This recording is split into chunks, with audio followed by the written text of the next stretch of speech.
Hello and welcome everybody. In our last class we have done about counseling. हमने हमारी last class में counselling क्या होता है, उसका नेचर क्या होता है और क्या क्या चीज़ है उसके अंदर आती है वो देखा था। आज हम देखेंगे types of counselling. Today we are going to see types of counselling. So here there are 8 types of counseling in front of you, and if time permits we will also see approaches of counseling today. So, student counseling, individual और group counseling, vocational counseling, placement counseling, the fifth part भी इसी line पे लिखा हुआ है, यहाँ पे देख लीजिए आप लोग. फिफ्थ ये यहाँ पर ऊपर स्किप हो गया, but this is the fifth part. Psychological counselling, this part. Okay.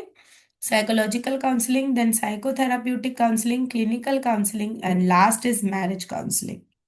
तो क्लिनिकल काउंसलिंग और मैरिज काउंसलिंग इसको थोड़ा हम स्किप करेंगे, because this is a type of counselling, इसलिए यहाँ पर है. But as a ECC educator these two things are not important. Clinical counselling एक हद तक कभी कभी लग भी सकती है. अगर बच्चा बहुत ज्यादा वायलेंट हो जाता है तब क्लिनिकल काउंसलिंग की जरूरत पड़ती है, but in very rare cases. Usually ऐसे बच्चों को हम इसमें रिमांड और ये इसमें जो दूसरे हाउसेज होते हैं वहां पर ही भेज देते हैं. So basically student counselling, individual group, vocational placement, psychological and psychotherapeutic, these are important. तो एक एक करके देखते हैं. Student counselling is the counselling where we are giving one to one counselling to the child with respect to its behaviour, with respect to its education, and with respect to the moral and the different types of activities. यहाँ पे different types of vocational courses, choices, ये सारी चीजें भी student counselling पे आ जाती है. मतलब एक स्टूडेंट होने के नाते what is your responsibility. Next, individual and group counselling. यहाँ पर ये हो जाता है कि बच्चे की इंडिविजुअली क्या क्या नीड्स है, जो हम लोगों ने पर्सनल गाइडेंस में देखा था, वही चीज इंडिविजुअल काउंसलिंग में आती है. इसके साथ साथ ग्रुप काउंसलिंग मतलब एक ही प्रॉब्लम के मैक्सिमम अगर लोग हैं एक साथ में, उनको ग्रुप में कोई बात बताई जाती है कि ये चीजें हैं और इस तरीके से आपको उसको डील आउट करना है. It may be academic, it may be something which is related to some anxiety और some problem. Like for example, अगर बच्चे कहीं कैंपिंग में गए हुए हैं and spontaneously if there is a fire, तो एंजाइटी हो जाती है ऐसी कंडीशन में, है ना, सब पैनिक हो जाते हैं. तो इस दौरान ग्रुप में सबको काउंसलिंग करनी पड़ती है कि भाई कौन कहाँ जाए, अचानक अर्थक्वेक आ गया या कुछ आ गया, तो ऐसे समय पे ग्रुप काउंसलिंग होती है. हुटर बज रहा है तो कहाँ जाना है, कैसे करना है, क्या करना है, तो ये सब ग्रुप काउंसलिंग में ये सारी चीजें होंगी. Next is vocational counseling. Vocational counseling is a type of counseling with respect to different types of skill-oriented activities that can be conducted in the schools, colleges, workshops, seminar halls and different areas.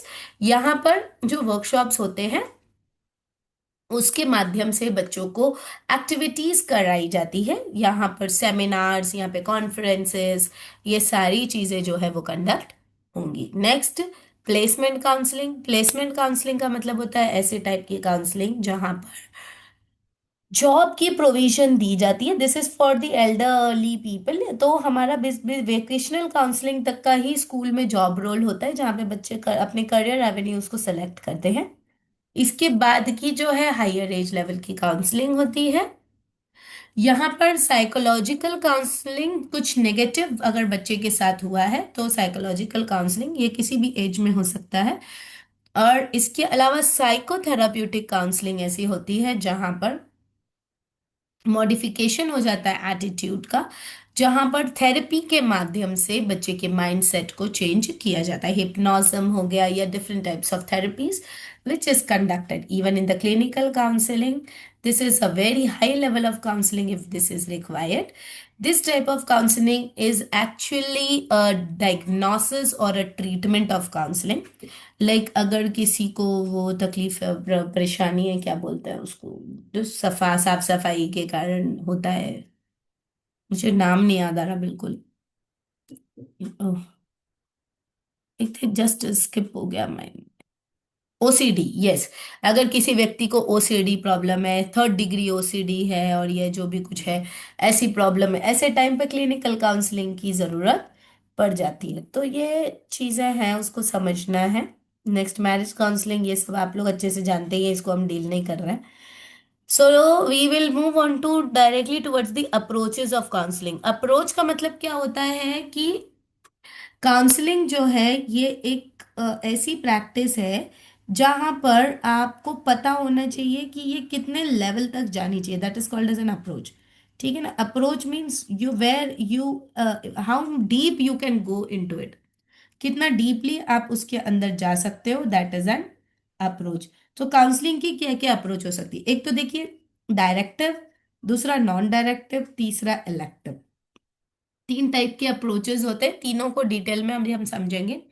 Directive counselling जो होती है या counsellor centred होती है, यहाँ पे क्या होता है कि जो काउंसलर ने बताया है वो काउंसली को फॉलो करना है और उसी के अनुसार काम को करना है। Next is non directive. यहाँ पे काउंसलर और काउंसली दोनों को परमिशन होती है आपस में डिस्कस करने की, बात करने की, कोई अथॉरिटेरियन इंस्ट्रक्शन नहीं होता। और इलेक्टिव काउंसलिंग जो होती है वहां पर ऐसी चीजें होती हैं जो डायरेक्ट और नॉन डायरेक्ट का बीच का एक पार्ट होता है। अब हम एक एक को डिटेल में देखेंगे। डायरेक्टिव काउंसलिंग ऐसी काउंसलिंग होती है जहां पे डाटा का एनालिसिस होगा, यानी कुछ भी अगर टाइप पे काउंसलिंग करनी है तो आपको पता होना चाहिए कि काउंसली यानी स्टूडेंट को क्या प्रॉब्लम है। आपके पास में उसका पूरा डाटा होना चाहिए, उसको आप प्रॉपर ब्रेक डाउन करके सेटअप कर सको। एक प्रॉपर प्रॉपर फॉर्म शीट होती है, उसको फिलअप अप करते हो। इसके कुछ स्टेप्स होते हैं। सबसे पहला स्टेप होता है प्रोग्नोसिस। ये डायग्नोसिस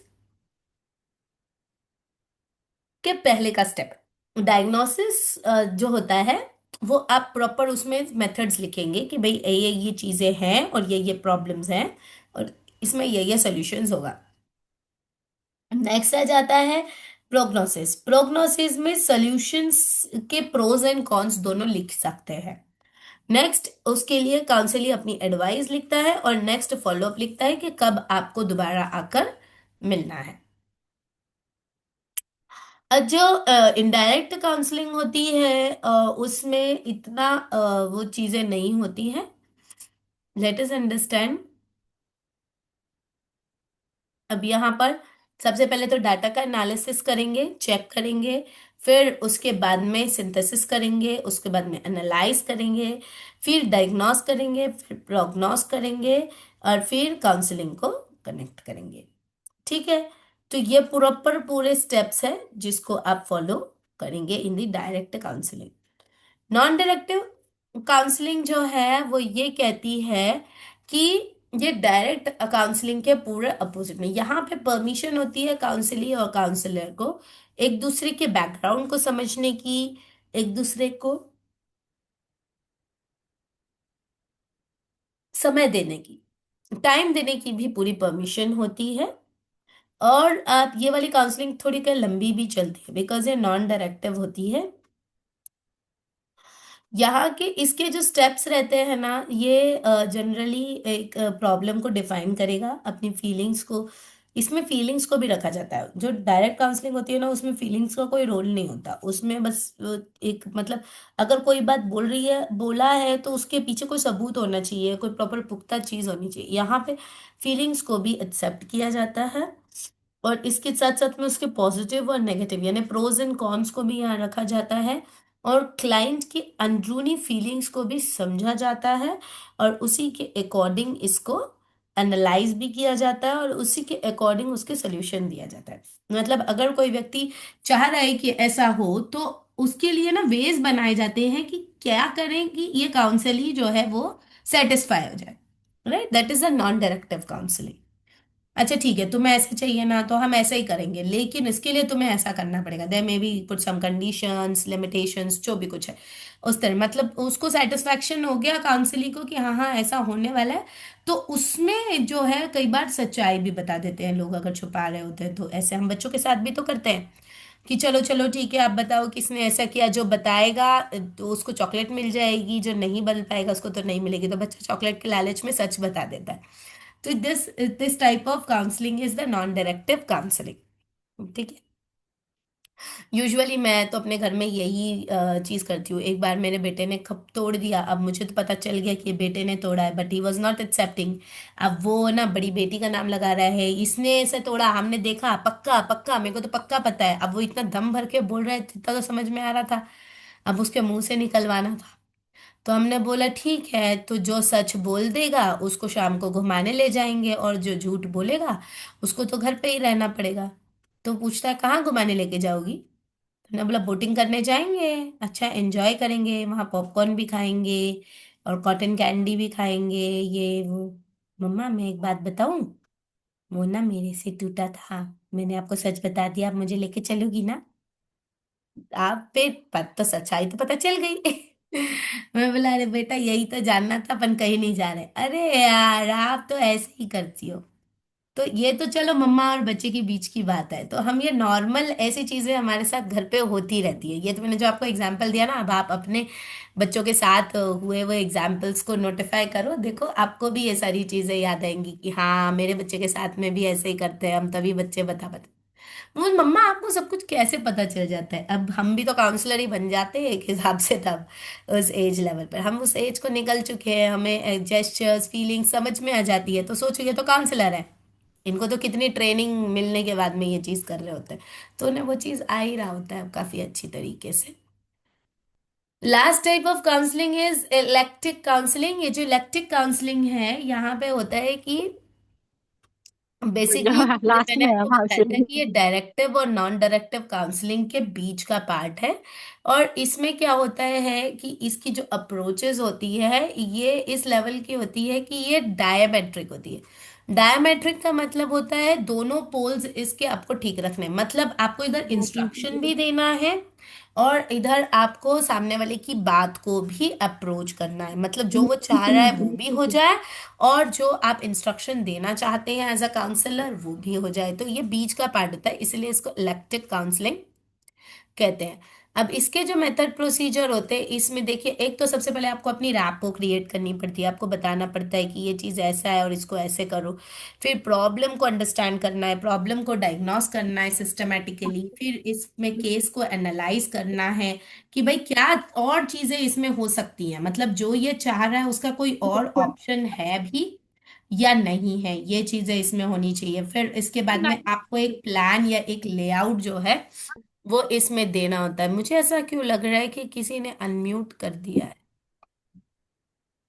मैं रिक्वेस्ट करूंगी नहीं, प्लीज हमारे ऐसा साथ। मत कीजिए ना, जब हमारी क्लास चल रही होती है।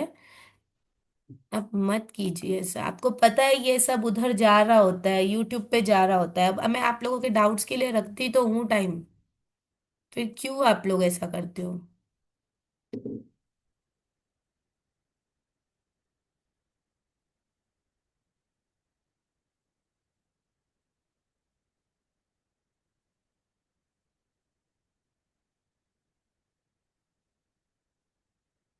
या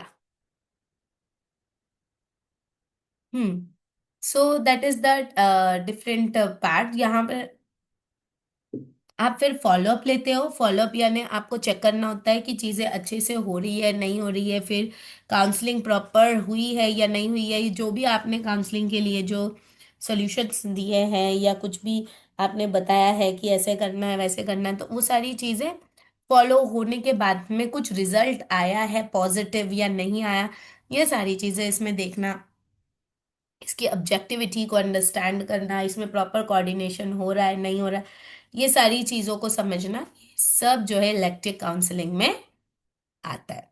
ठीक है।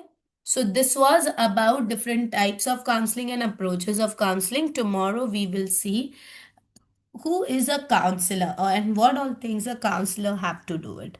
काउंसलर कौन होता है और काउंसलर की क्या क्या ड्यूटीज होती है और क्या क्या काम जो है एज अ काउंसलर आपको आना चाहिए, क्योंकि you being a teacher you also are a counsellor, तो आपको भी ये सारी चीजें अच्छे से आनी चाहिए। So now I am giving the attendance, और अभी आप लोग अपने चैट बॉक्स में डाल दीजिए। अब मैं अनम्यूट बटन ऑन कर रही हूँ। यस, अब आप लोग अनम्यूट करके कुछ पूछना चाहें तो पूछ सकते हैं, बट बिफोर दैट लेट